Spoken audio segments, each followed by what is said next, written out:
Welcome to the event, What Works to Improve Numeracy at Scale. David Evans, CGD Senior Fellow, will moderate this event. Enjoy.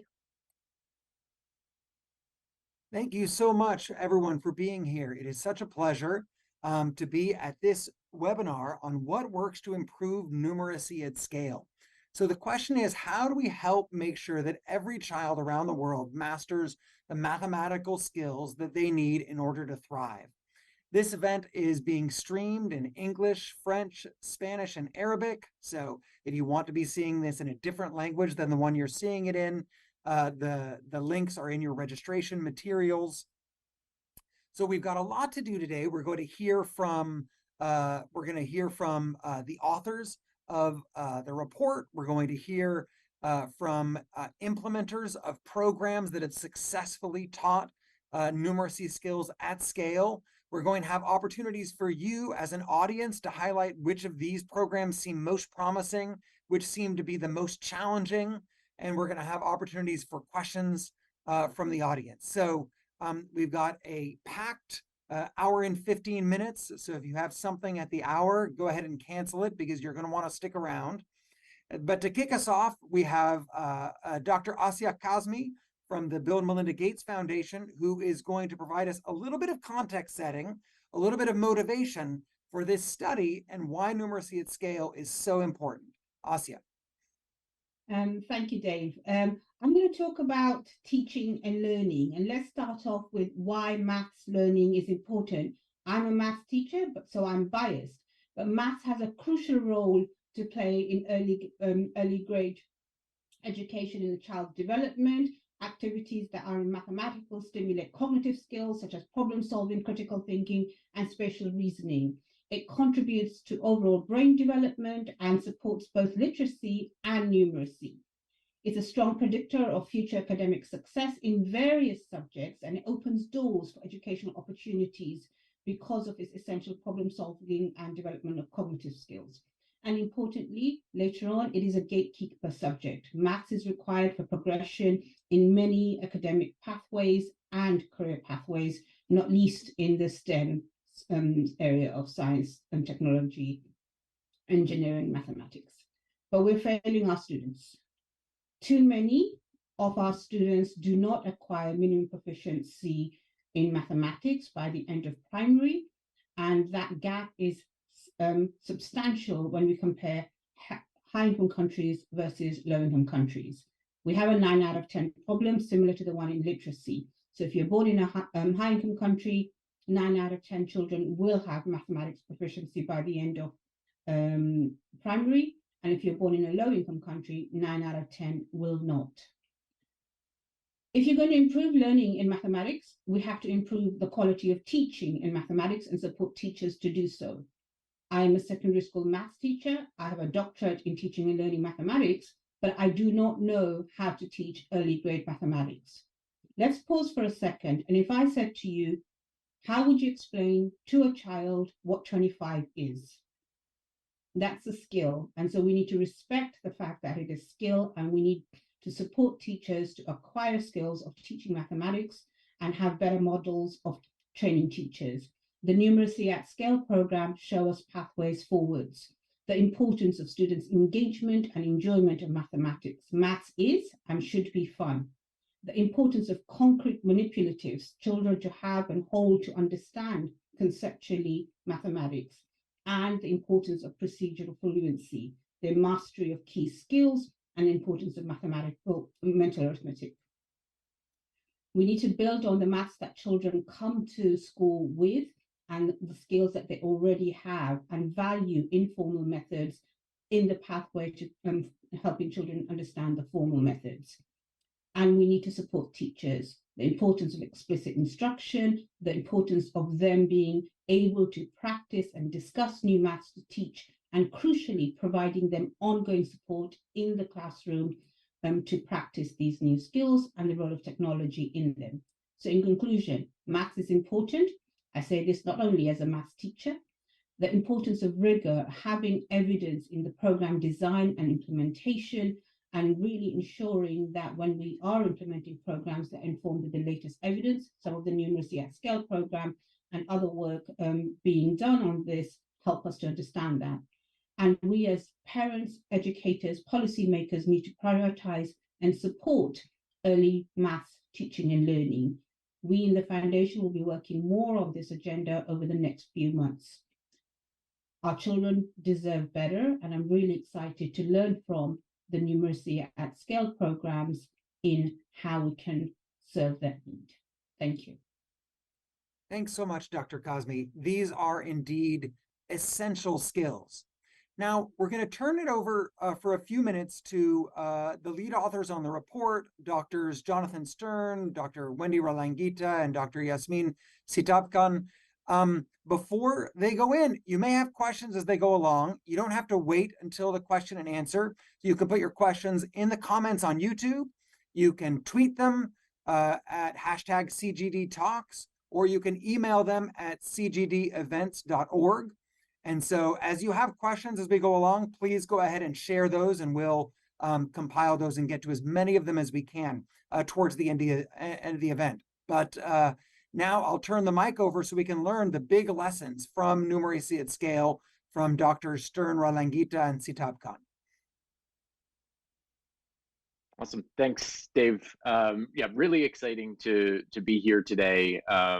This has been a large effort that's taken a pretty sizable team and a couple of years to undertake, and we're really happy about all the work that's been accomplished. I want to also explicitly shout out to Rachel Jordan, our fearless program manager for this, who's done incredible work behind the scenes and isn't presenting on the findings today, but this work would never have been possible without her. So just wanted to be sure to say so.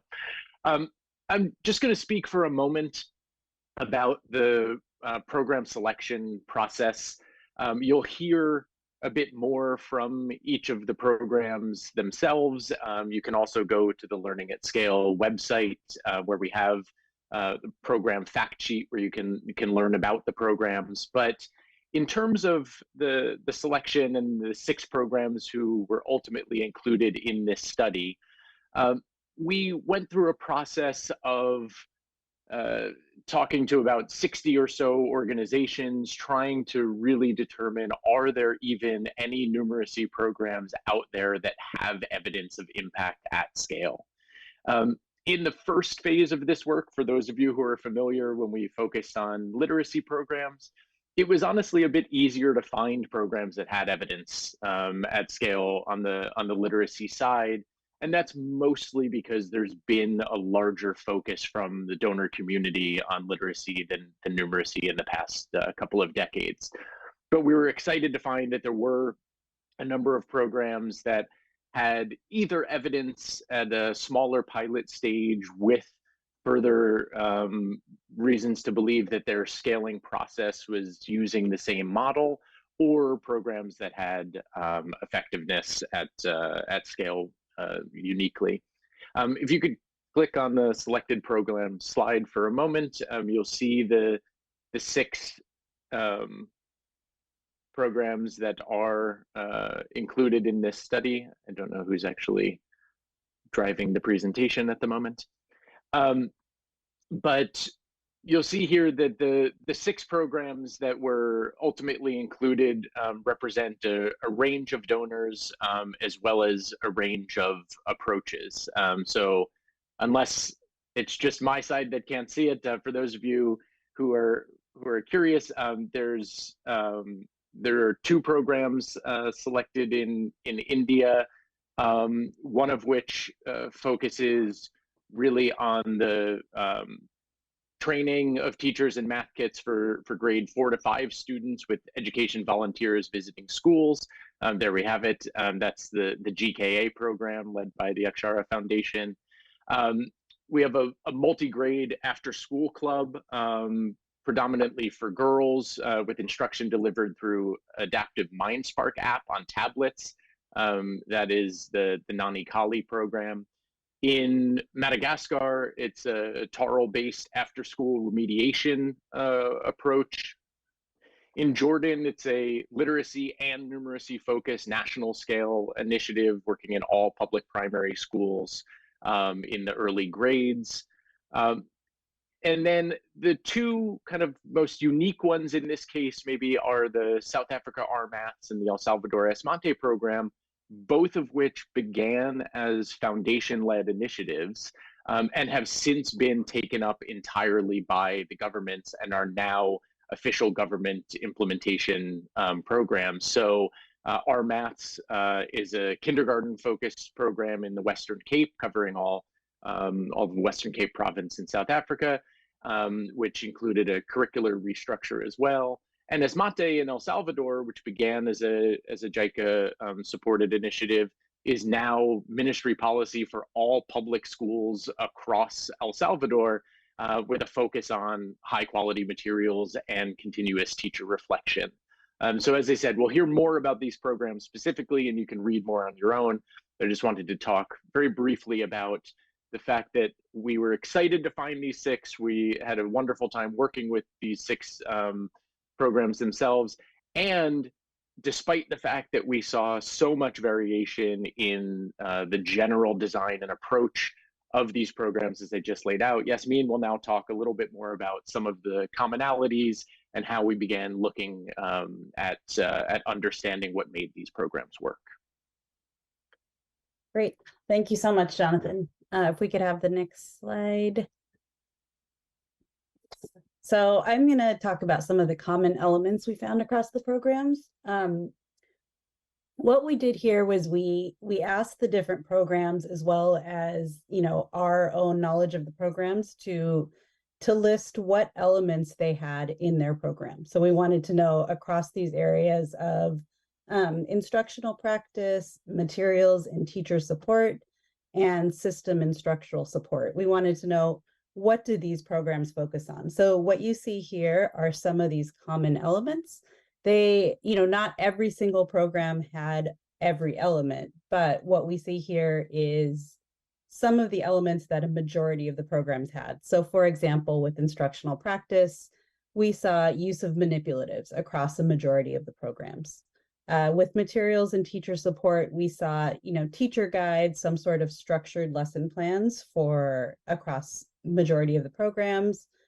And for system and structural support, we saw face-to-face teacher training, where even within these trainings, they were really focused on modeling and practice.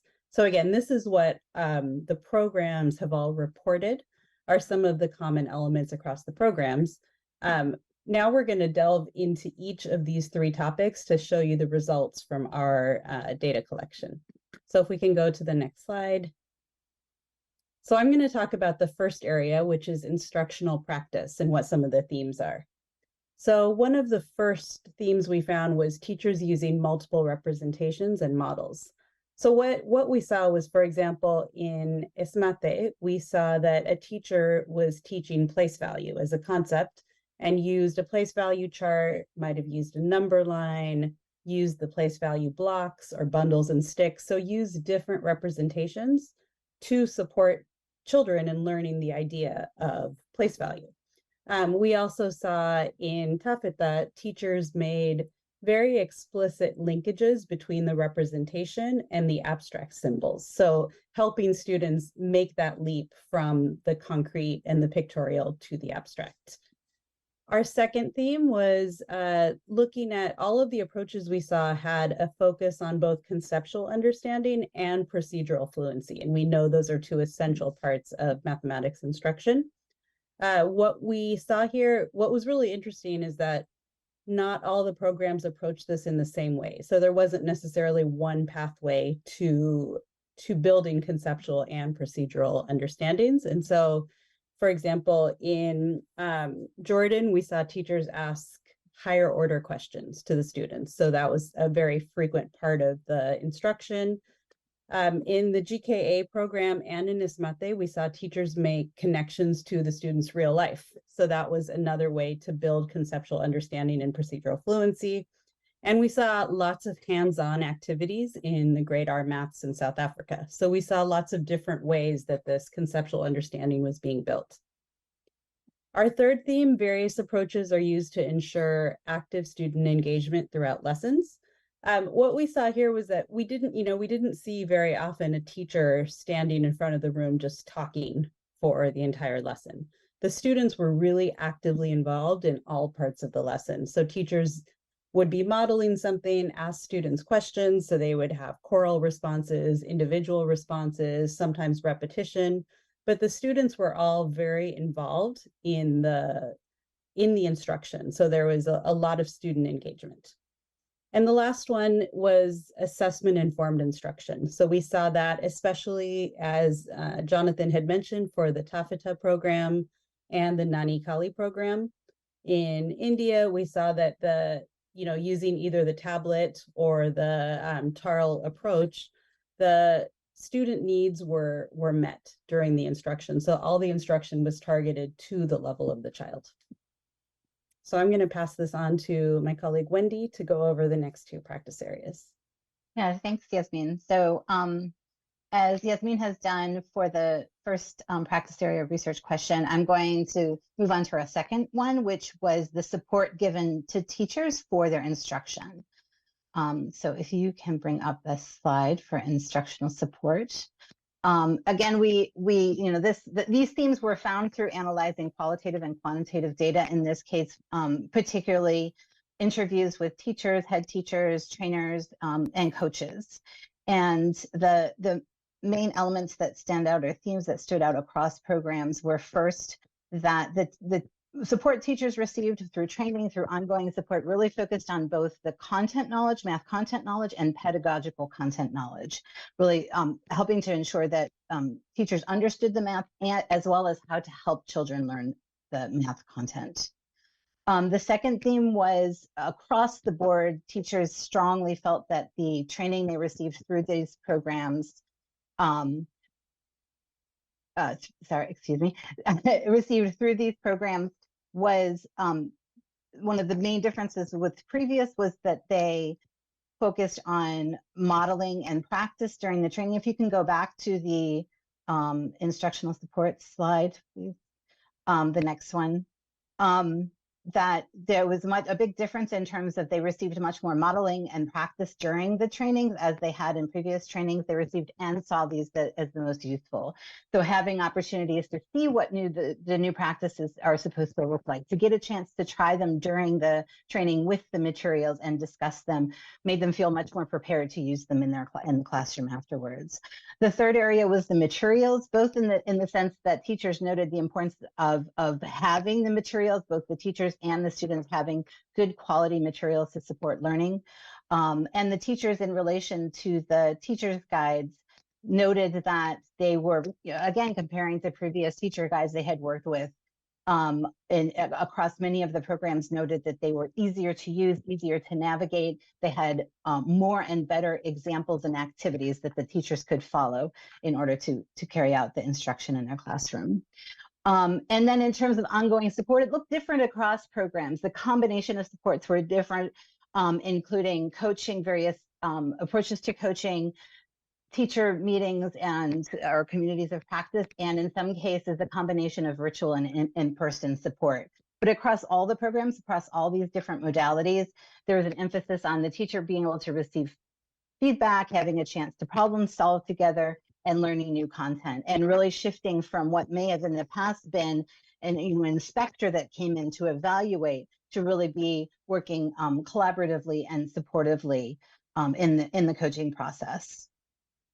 So then moving on to the third area, which is about the systems. What are the support provided by the system to support instruction? So the first main theme, and we had a lot of qualitative interviews with a number of different government officials and program staff across all programs. So one of the themes that came across all of them was the active collaboration with key stakeholders. So stakeholders at each level, as well as stakeholders collaborating together. And I actually wanted to just read a quote quickly from the RAMP program that I think really encapsulate this well, where the official said, "We believe RAMP is one of the best projects that's been conducted in the ministry. We believe that RAMP is part of the ministry. We can't say that we are two different parties. We are part of planning, implementation, and sustaining RAMP activities. We meet regularly and we review and discuss all plans together. we own RAMP. So there are no expectations about how to work with it because it is part of our work. So the second theme was really the commitment to investing in the resources needed to improve classroom instruction, which really came out particularly in terms of professional development of teachers, of teacher trainers, of middle managers that are supposed to support schools and teachers, as well as providing those materials, which ranged from in GKA a very large math kit that could be used by all children. But then even in Madagascar, they couldn't provide all those resources, but they made sure teachers had the guidance and the tools to be able to source the local materials to so that all of the students could be using concrete materials, as Yasmin had talked about.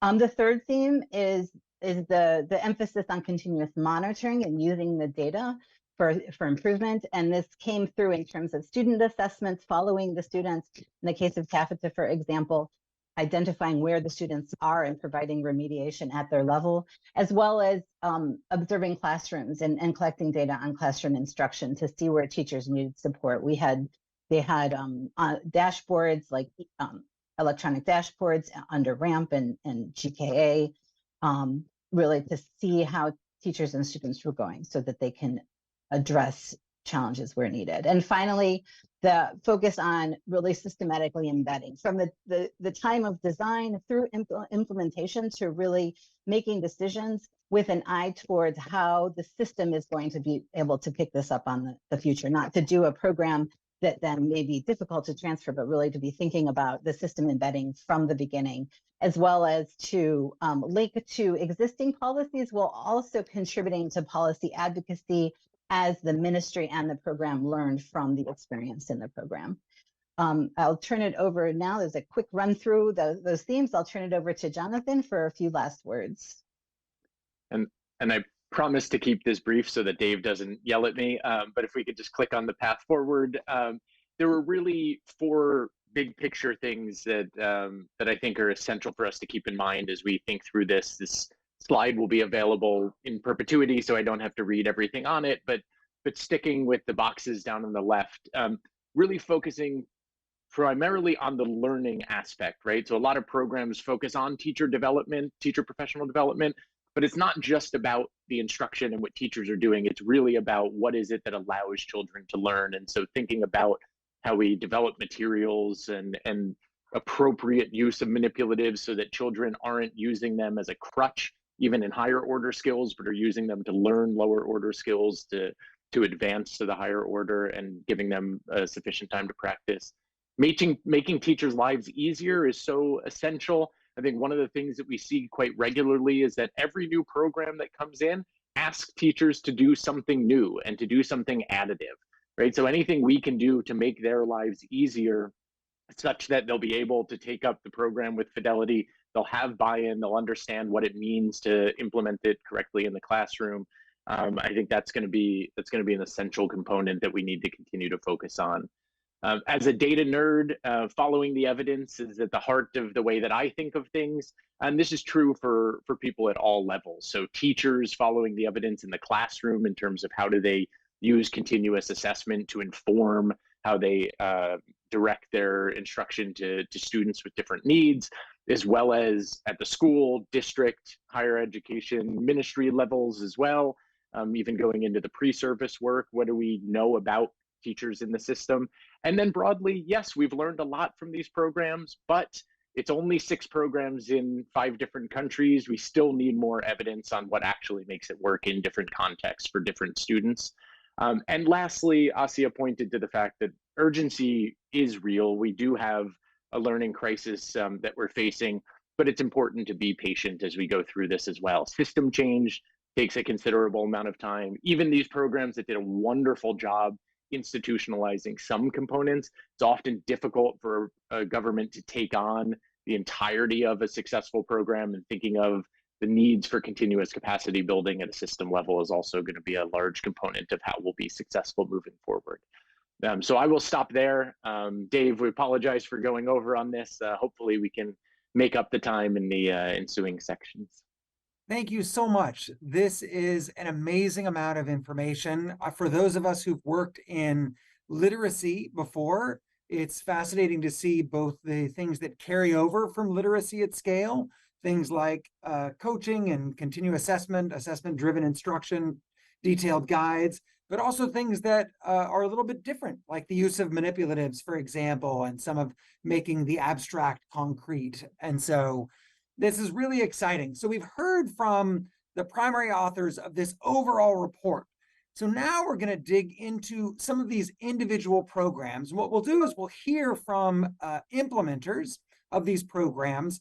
And what we ask them to do is to prepare, just if they imagined they had 2 minutes in an elevator with a policymaker, what is the one thing we'd want them to take away about how to improve numeracy outcomes at scale from their program? So I want you to pay close attention to this, because right after we hear from these implementers, we're actually going to ask you, the audience, to give us your sense of which of these seems most scalable in your context or in the places where you work, which of these seems the most difficult to scale.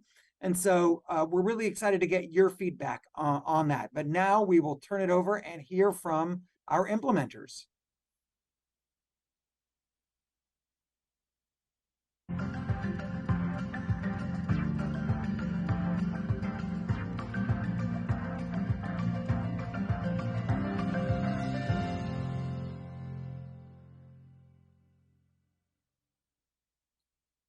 One of the takeaways from GKA program, what we learned over a period of time is, first, to identify the needs of the government and look at the pain points and design and develop programs so that the government or any stakeholder in the system feels that there's something there for them that helps them to, that eases their job, basically. Secondly, whatever the strategies that we are developing should help institutionalize so that from scaling perspective and sustainability perspective, that would stay with the system for a longer time. From that point of view, if you look at the GKA pedagogy, GKA pedagogy is aligned to the textbook, and today's teacher training programs are institutionalized at a government level, and the monitoring tools are there with the government, and government officials monitor regularly and periodically, and the building blocks, that is interactive games, are have been uploaded on the Diksha platform so that, and are linked to the textbook so that children use them as a reinforcement tool, and the community has been able to look at the learning outcomes, and we have been able to break that barrier between the community and schooling system so that they work together to enhance quality math learning in the society.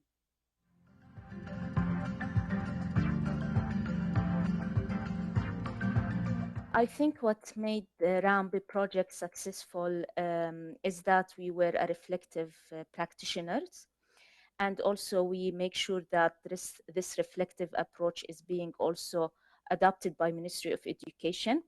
So we usually look at the data that is collected from different national surveys on different levels, classroom, school, field directorate, and also kingdom level. And we study the data, and also we do some intervention regarding that. This reflective approach, we make sure that also Ministry of Education, they do the same. We build their capacity to do that, and all of our interventions actually during RAM, we think about them from the side of institutionalization. So any intervention that was made with Ministry of Education, we made sure that it is within their policies, within their daily practices. So for example, if we thought that we need more training in math, we've introduced the math boosters, we've introduced also the mathematic workbooks, and we make sure that it is now within the daily practices and policies of Ministry of Education. So the math boosters is now within the continuous professional development for Ministry of Education. Mathematic workbooks are now being within the national textbooks for early grades now, and it is being distributed for all the classes in public schools. We work from bottom to up, and we listen to Ministry of Education needs, and this is what made our project successful. Thank you.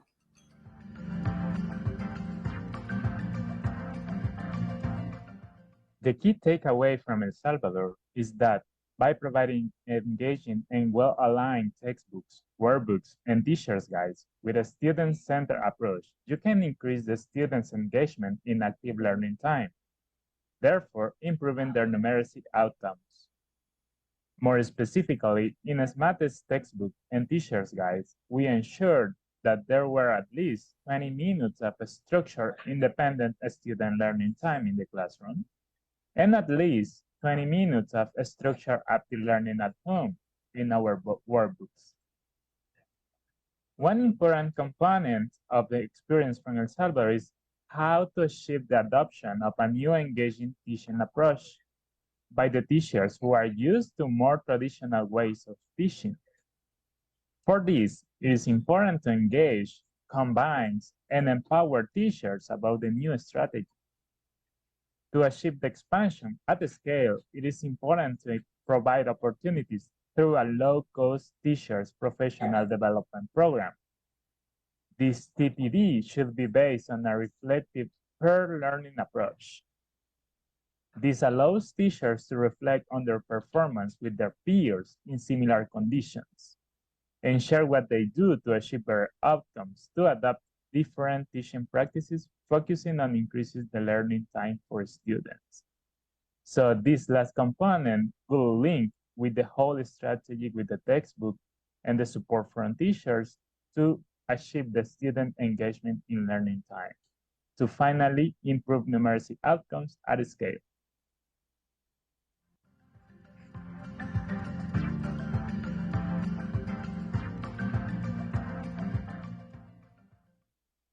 So as far as the Nani Kali program is concerned, our key takeaway has been that however much we might rely upon technology to go to scale, we cannot do away with the human factor as far as education is concerned. What we have found is that girls, when they are working on the app and they are stuck for something, it could be a small technical glitch that might be hindering them from going from one question to the next. It might be a concept that they haven't completely grasped. Whichever the case may be, they stop and they ask the community associate, our tutor, in the classroom for help. And because the tutor is very, very immersed in context, she speaks the language that the girls do, she has gone through very often the same education system that the girls have gone through, she's able to then fill in the gaps in the understanding that the girl has, explain it to her in as many different ways as is necessary until the girl is able to understand and move to the next step. So for us, we find that for numeracy at scale and even literacy at scale, that that an app will take it so far, and where the app is actually very, very useful is to allow for a standardized level of instruction across the project. But the human in the classroom, the compassionate adult who is there to help the child understand and get to the next step, is really crucial in delivering that last mile of understanding to the child and to allow her to really grasp and learn and move to the next level.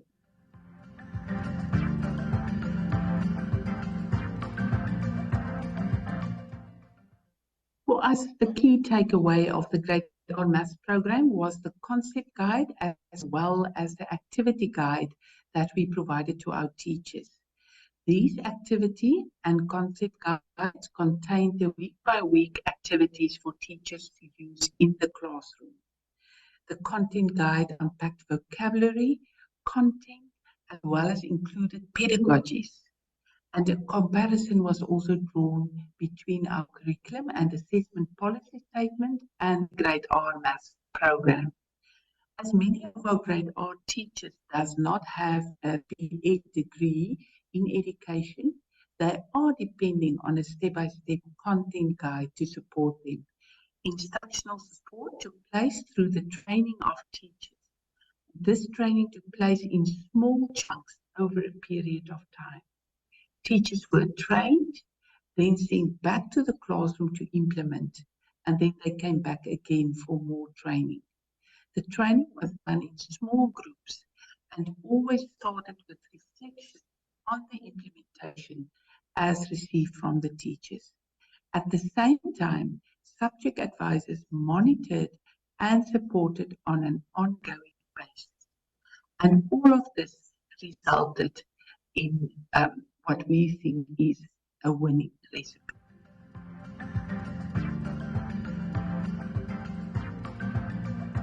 The key is the community-wide collaboration. This is not as you think of the conventional decentralization of the power to the school and to school management committee.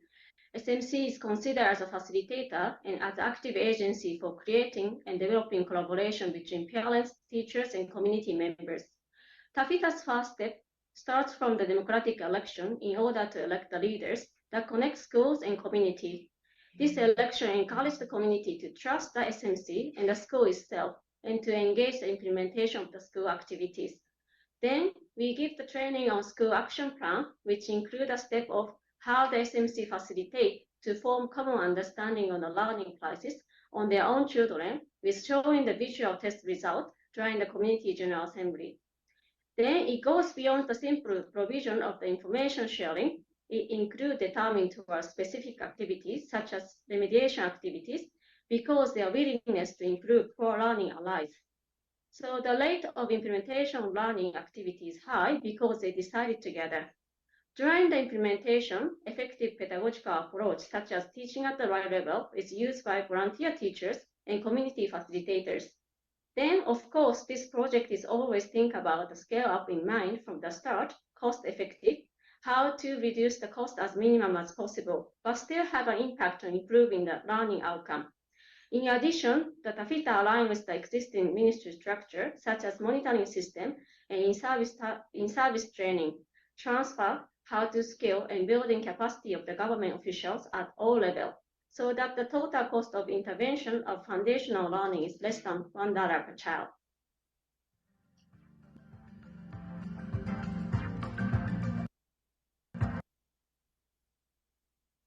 All right. Wow. We just received a wealth of information. And so what I'm going to invite you as an audience to do now is to vote on these programs. But I'm just going to recap really quick because we heard so much great content there. And so, you know, we caught there from India. We caught this, you know, information. Ms. Vajayanti talked about in the GKA India program, the value of actively collaborating with stakeholders from the outset and embedding these best practices for sustainability. We heard from Ms. Arjundi in Jordan about the importance of engaging in continuous reflective monitoring and the use of data for the program and system improvement. From Mr. Mejia Ramos in El Salvador, we heard about this value of ensuring that program materials and teacher supports provide explicit instructional guidance, right? So we're not just leaving the teachers to do it on their own. We heard from Ms. Yelkur talking about the Nani Kali program in India, about targeting investments at quality classroom instruction, this complementary role at professional development of the key education actors like community associates, and the use of instructional technology. From Ms. Du Toit in South Africa, we heard about providing these structured pedagogical materials, ongoing support and coaching. And from Ms. Murakami, talking about this program in Madagascar, this role of key stakeholders, the school management committee, to promote greater community involvement and accountability for learning outcomes. And so there's a lot here. So from these programs that we've heard about, now we just want to give you a moment. So we'll hear a little bit more about 2 of these programs. So of these 6 that we've heard about, based on what you know so far, obviously I realize, we're not experts yet. We've been hearing from the experts. But from these programs, which key takeaway do you feel is most promising for implementation at scale?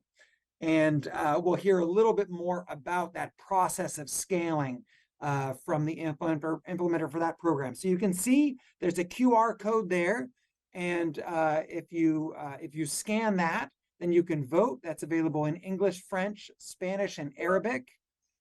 So just take about, just take a few seconds as we think about, these few programs and do that as quickly as possible so we can get to the content.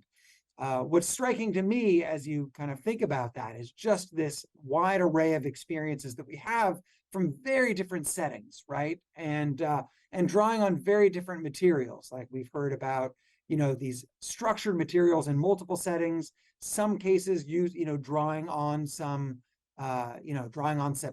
technology, lots of reliance on community partners and supporting teachers. So, okay, let's see how these votes are coming in. As we look at these, get your last thoughts on there. Before we go to the second vote, let's pause on the first. And let's see. So how are our results coming in on this? We have some key program staff that are helping to sort of tabulate these in the background. So what we see, the question that we see the most questions about on the on the most promising at scale is the RAMP program in Jordan. So Rula, could you just take a couple of minutes and tell us a little bit more about this process of scaling? Like, how did RAMP manage to get to scale? What more can other people take away in terms of how they can emulate RAMP's success in scaling numeracy skills? Good day, everybody. This is Patrick. Actually, Rula could not attend this event, unfortunately. I'm the former chief of party for the RAMP project, and I think this system of involving the Ministry of Education in this reflective approach was key to really scaling and getting good results, because we involved the ministry at the highest level, at the minister level, down to the school level, in looking at the results of the kids, identifying the issues we were still encountering. And for example, at our midline, we were observing that we were making some progress, but quite slow, actually. There were still many children who didn't progress, usually the low-performing ones. Some school who didn't really, implement the new methodology with fidelity. We observed that the teachers were remaining in their comfort zone, teaching the lower order types of mathematics skills and not getting into the problem solving and these higher order kind of skills. So we observed that with the teacher, the ministry at the central level, at the district level. We discussed about what to do about that. So we needed to organize new training activities to have a better fidelity in implementing our coaching plans. We needed to have some new material, that was more oriented toward resolving problems type of skills. So it's because we did all that together that everybody was really involved in identifying the issues and identifying the solutions, that we could embark, the whole system, the administrators, the supervisors, the teachers, and the parents, because these results at the school level were discussed with the parents also. They were presented to the parents during the General Assembly of the schools every year, discussed so that the parents could look also at how they could help, meeting the objectives at home and in the school. So yeah, that's why it's so important, to look at data together. And I believe this is what made a real difference, because after we started to do that, after our midline, we started to see results improving very quickly. Thank you so much, Patrick. And one of my takeaways from there also is this reminder that this is not a nudge. This is not one little thing, one neat trick to boost numeracy. This is a system intervention, right? There are materials, there is collaboration. This goes back to something that Jonathan said at the end of the presentation, right? Like, there is urgency, but it requires patience within urgency. So thank you so much for that. So let's take one more minute to vote. And this is, you can see the question up on the screen, which is, which of these seems hardest to implement at scale, right? And we'll have a chance to hear from that implementer about how they overcame challenges. This, not all of these obviously come naturally. There's some things that are more difficult to scale than others when we think about certain aspects of teacher support and use of data and technology. All of these have their own challenges when it comes to implementing them at scale. So just take a moment to put in a vote there on which of these models seems the most challenging to you, so that we can learn, all of us in implementing these kinds of programs are going to encounter some significant challenges. And, understanding how programs have overcome those obstacles is, I think, at least as important as learning from the easy successes. So, all right, let's see what's coming in here on the results, which ones people saw as the, sort of places where we had the most, or what at least from the outset seems the most challenging. So the results that we're getting in, the sort of strongest vote in terms of where people see challenges, are the ESMATE program in El Salvador.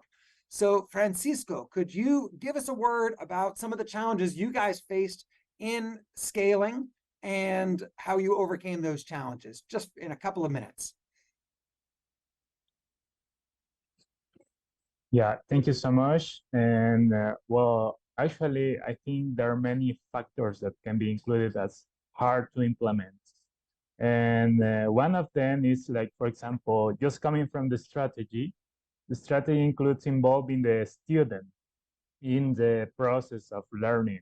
So if you are used to be a teacher-centered approach, for example, it's quite difficult to change the behavior and how teachers actually teach. So that's one of the challenges, I guess. And for improving or changing that, we rely on different strategies, like, for example, intervention. We cannot, we need a low-cost system because economy is not so strong. So we need to take what teachers actually have for time to share among them. So they share experiences. And for example, the incentive for them is like social incentive. So how can I get a better performance based on what others or what peers have done?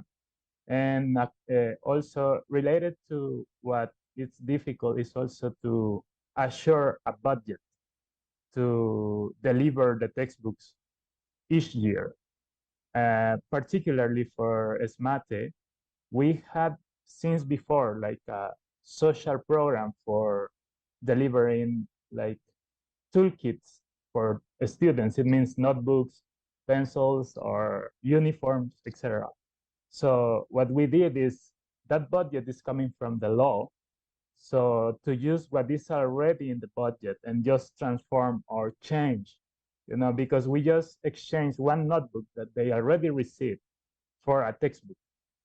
So we can assure the budget for delivering textbook year by year. So that's quite important. Like in general aspects, maybe it's to find out or figure out the different budgets to assure that it's assured for what you are doing. I think that's most important. Thank you so Thank much. you so much, Francisco. And that actually speaks to one of the questions that we had from the audience about this question of how, this financial sustainability challenge, making sure that budget in place. So now it's time for your questions from the audience. We've already had a lot of questions, but feel free to continue adding. And we'll get to as many of them as we can.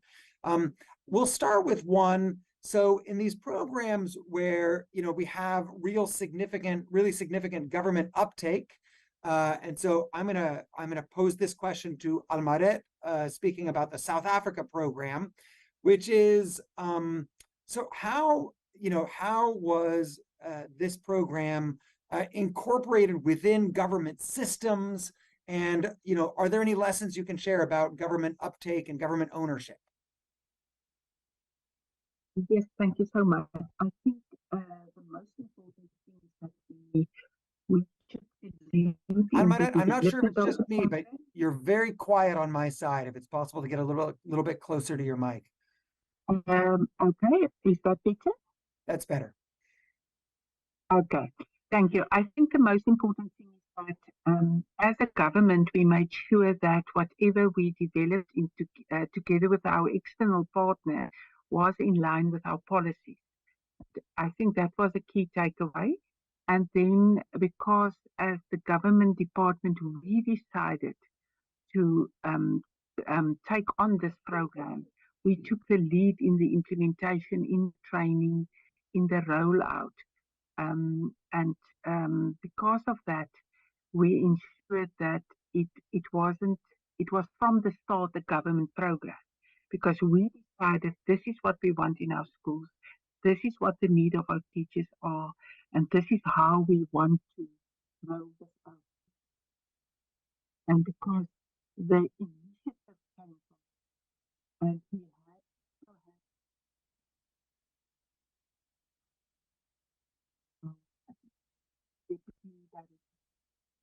all our top leaders of the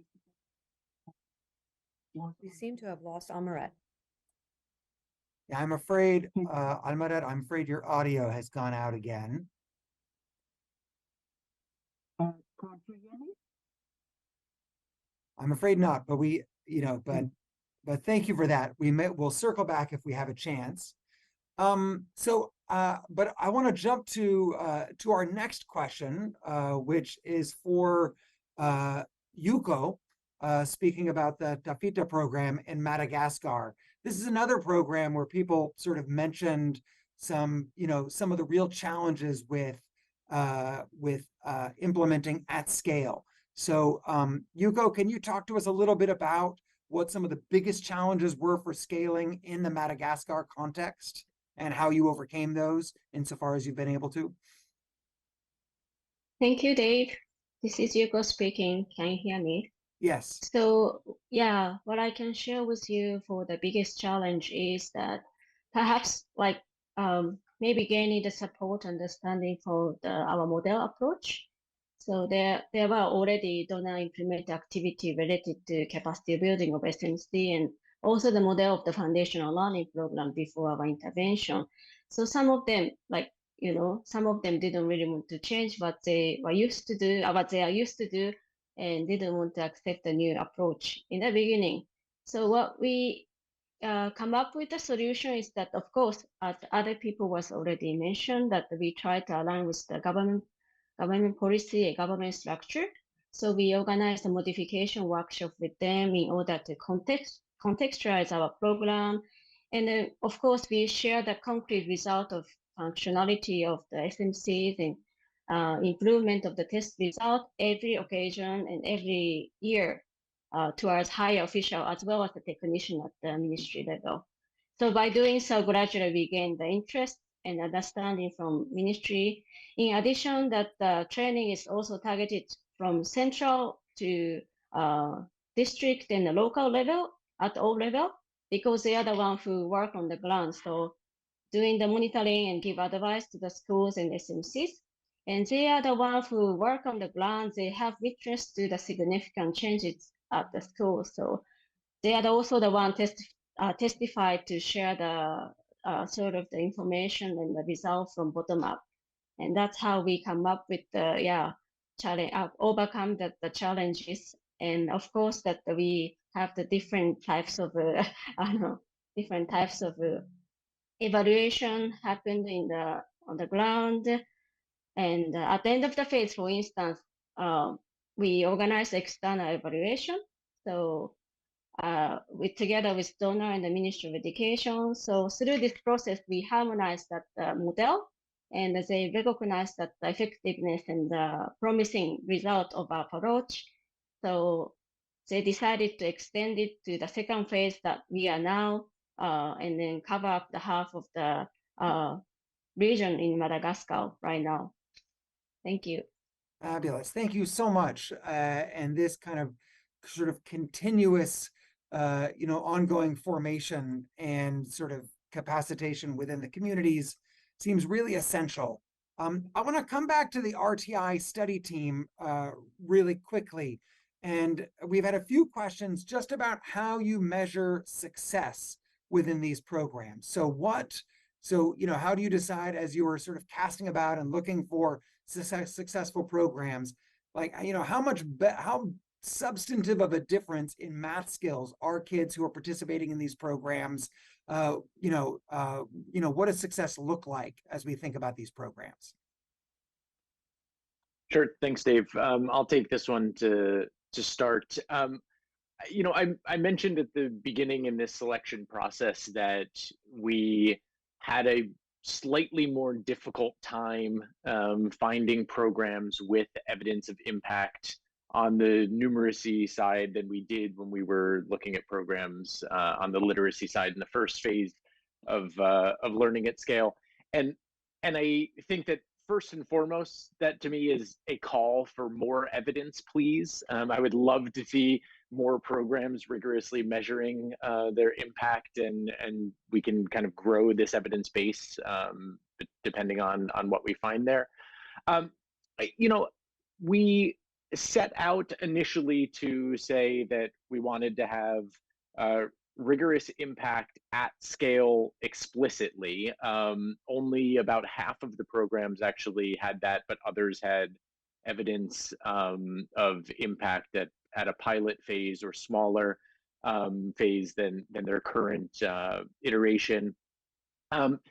The numeracy measure that was used varied across programs, so it's a little hard to say exactly what it means in terms of explicit changes in numeracy outcomes, but generally we were looking at effect sizes for these programs between around 0.2 and a little over 1 standard deviation.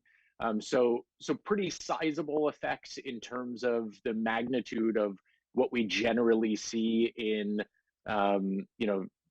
education development programs in lower middle income countries. So a lot of large effects in that regard, although also mixed effects in some programs as well. Not to call GK out explicitly, but just as a good example, right, they had a really strong evaluation evidence from an internal evaluation with effect sizes around 0.4. An external evaluation was done, which showed that there were only impacts for girls, not overall, and it was a lower effect size of a little under 0.2.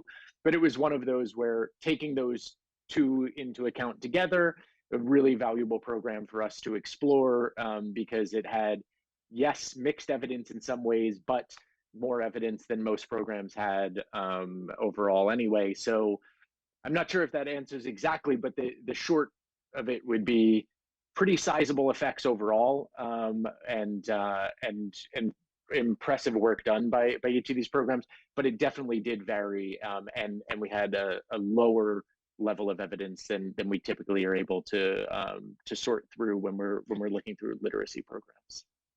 Thank you so much. That's a great point, and I also think it highlights the importance and the courage of programs undergoing rigorous evaluation, which sometimes identifies that not everything is working perfectly, but that's how, one of the main ways that programs improve.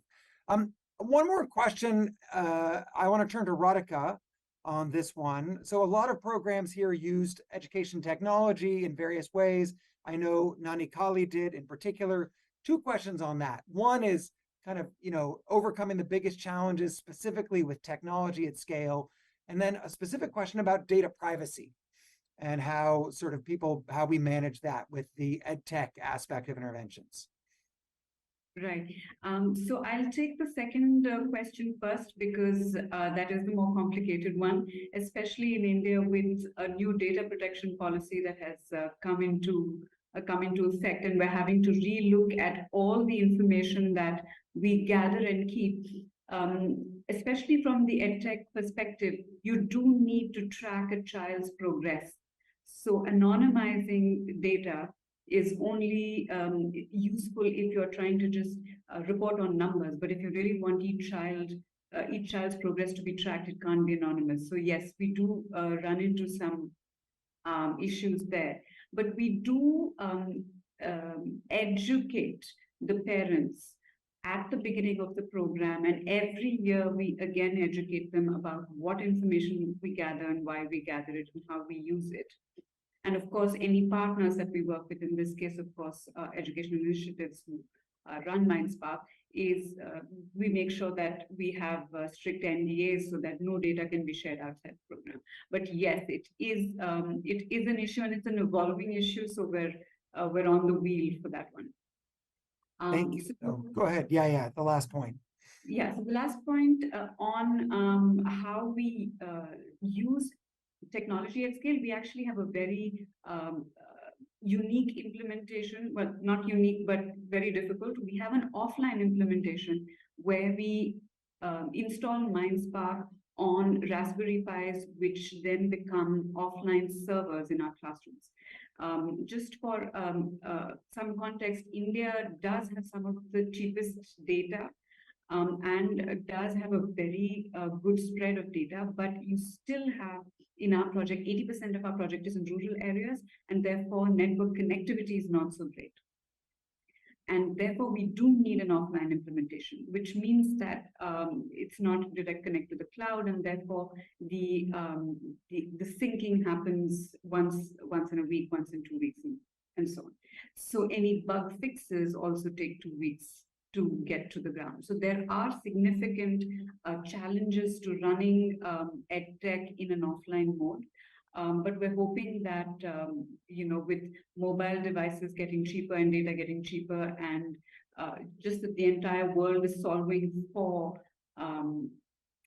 network connectivity being universal, that these problems will eventually disappear and that we're able to have a much more smooth implementation. Thank you very much. Those are crucial issues. We're going to have one more. We're almost out of time, but we're going to have one. I'm going to do one more quick question from Vajayanti on the GKA program. We had one question was just practically what manipulative, what kinds of, people talked about one of the key takeaways was the value of, having things that students can use, like physical objects. Can you say just very briefly a word on that in the context of your program? Practically, what were kids using that was effective? You're still muted, so. Yeah, thank you. Yeah, we created a math kit, GKA kit, which, had around 23 teaching learning aids for both the teacher as well as for the children, right? All these aids had one to many and many to one kind of a concept, which means one concept could be learned through many teaching learning aids, and one teaching learning aid can teach many concepts, right? So that kind of helped teacher as well as children to work easily in the classroom, and which is very much aligned to the textbook, as we said earlier, right? I think the teacher would never ask her, should I do your program or should I do my textbook? Now there is something like a support resource for her in the classroom, which she can use and engage children effectively for that 40-45 minutes of instructional time, right? So that, I guess, was a major takeaway from GKA program that really worked well. You know, we can always say that teachers should create her own PLMs, but does teacher have time to create that? Does she have enough resources to do that? So therefore, you give her a kit that would help her and make her life much easier in the classroom. Absolutely. And I think, often I see these programs that say, oh, just encourage teachers to make things with local materials. And obviously obviously a lot of teachers do that. We've all seen teachers do that, but the value of providing something so they don't have to invent everything from scratch. Sure. So let's just, I'd like to take it back. We've heard a little bit from each of the implementers. I would love to have a full webinar with each of these programs. There's so much we could learn. I want to take it back before we go to a closing word. I just want to take it back to the team that led the overall study, just to remind us of kind of what the big takeaway that they would say we should be thinking about as we walk away from this webinar. So going it back to the between Yasmin, Wendy, Jonathan, if one of you wants to give us a takeaway from this overall report. I'm going to put Yasmin on the spot, mostly because I feel like every time I give takeaways, she tells me that it's not numeracy specific enough. And so as the numeracy expert on this and really heading up a lot of our numeracy specific research, I'd love to hear a bit from her on that really focus instead of my kind of higher level learning at scale focus. Sure, thanks, Jonathan.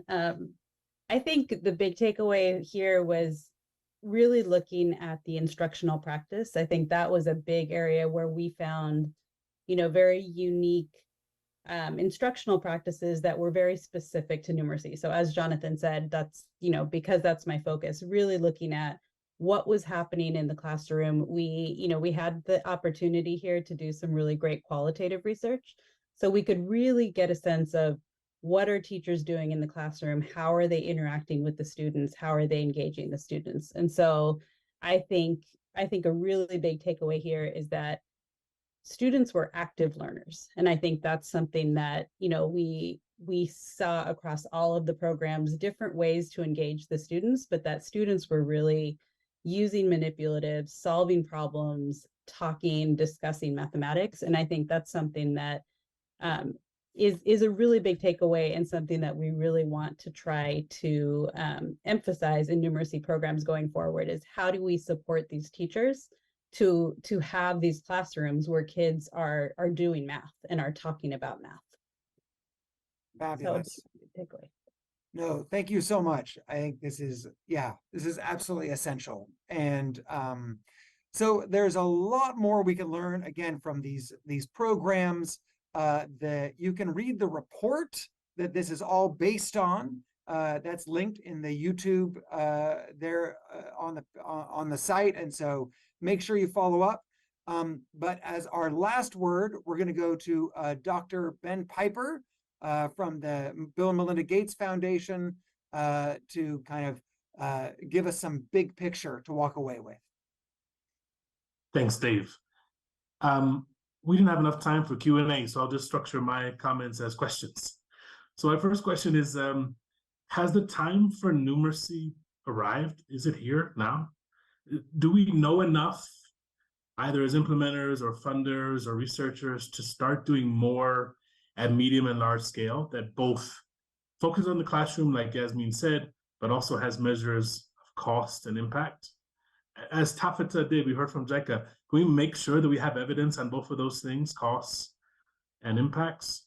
And what we heard from Francisco, can we do what Esmate did, which is to institutionalize, rather than asking for more money from some government coffer that doesn't have more money? How can we make sure that the government is transferring earmarked funds from materials that exist already to ones that are evidence-based and actually help numeracy outcomes? And can we do what Great R South Africa did to ensure that the government took the lead for planning and budgeting from the very beginning? So I'm heartened to see some of the similarities across these programs, like the focus on learning, not just teaching. I love teachers. I'm a teacher. I think what Yasmin said, this idea of making sure that we're shifting what students are doing, as well as we shift what teachers are doing. But the route through that, I heard from Jonathan, is about making the life of teachers easier. So many of us as researchers or implementers have this great idea, but fundamentally, this is an exchange. Are we going to make the life of the teacher easier as they implement? So for me, the question is the classroom evidence, the system evidence, and kind of the government in the lead. How does this connection between these things work at scale to fundamentally make more classrooms, a lot more classrooms, where teachers have materials, where students get to talk about maths and do the combination of conceptual and procedural work? That's really hard. I also thinking about the kind of the relationship between the literacy study and the numeracy study. And we talked about that, but I think one thing that's missing is thinking about the understanding of what happens when you do literacy and numeracy at the same time. If you go to any country, I'm in Ethiopia. If I go to that school over there, there is a teacher who is teaching both literacy and numeracy right now. But up till now, we've had so many programs that are literacy or numeracy, and very few that had both. And for the few that do have both, like RAMP, and some of the evaluations, you have an impact on numeracy and none on literacy. And I really want us to think about, as a sector, how do we think about the marginal benefits of having both of these subjects happening at the same time? So for those of you who are researchers or implementers, research like numeracy at scale really does matter, but the question depends on us doing something with that research. So I'll say that I'm leaving ready to do more on numeracy and leaving interested more about how systems work in large-scale implementation. I think that's a big gap in our system and our sector, because far too many programs are just not designed to be scaled. Fundamentally, we have an idea, but we haven't thought about the scale system part of it. So I'll close with this. Thanks, Dave, for ably chairing, as always, to the RTI research team for the numeracy at scale work, both in this webinar, but in general. And then critically for these 6 programs leading the way: GK India, Jordan Ramp, Esmate El Salvador, NK India, Western Cape, Grade R, Tafata Madagascar. And I think for all of us, I'm leaving, and I want to thank all of you for also feeling like we can leave this meeting with the inspiration to have our next program designed with this new evidence in mind. Last sentence I'll say, Jonathan started off by saying that it's hard to find programs in numeracy that are effective at scale. So let's do our part so that changes fundamentally as the sector moves forward. So thanks everyone for joining, and thanks for the team for the work. Back to you, Dave. Thanks so much, Ben. And I just want to remind everybody, you can share this webinar with others. It'll be on the Center for Global Development event page. This is available on the YouTube. And then in addition to the report, there are a wide range of products that have come out of this Numeracy at Scale project. There is a program fact sheet, a brief with findings. There are briefs about each specific program, if one of these programs really seemed most relevant to what you're excited about, and more. You can find all of these at learningatscale.net. And so these are all available. That's at learningatscale.net. And I strongly encourage you to have this webinar be the beginning of a process, not the end of a process. Like Ben said, this is a challenge, but it's an incredibly important one. So thank you so much to everyone for joining, especially for our wonderful implementers and researchers who've shared their knowledge and experience today. And let's go help kids have the numeracy skills they need to thrive. Thank you very much.